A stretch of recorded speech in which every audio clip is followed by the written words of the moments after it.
నమస్కారం ఈటీవీ 360కు స్వాగతం. ముందుగా ప్రధాన అంశాలు.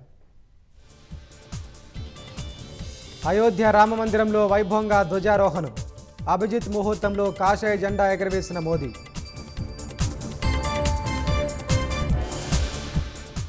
భారతీయ సంస్కృతి పునర్వికాసానికి ధర్మధ్వజం చిహ్నం. వచ్చే 1000 ఏళ్లు మన శక్తిని ప్రపంచానికి చాటాలన్న ప్రధాని. సచివాలయంలో మంత్రి మండలి సమావేశం. విద్యుత్ సహా పలు అంశాలపై అమాత్యుల సమాలోచన. మహిళా అభివృద్ధి లక్ష్యంగా రాష్ట్ర ప్రభుత్వం అడుగులు.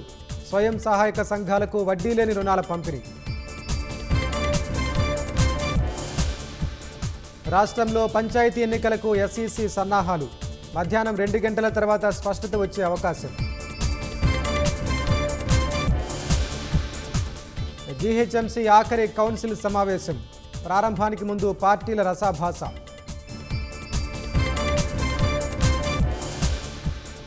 అగర్తలాలో ఆయుధాలు తరలిస్తున్న 3 అరెస్ట్. 2 తుపాకులు 4 మ్యాగజైన్లు స్వాధీనం. భారత్లో అక్రమంగా ప్రవేశించిన చైనా పౌరుడు అరెస్ట్. సున్నితమైన ప్రదేశాల వీడియో తీస్తున్నట్లు గుర్తింపు.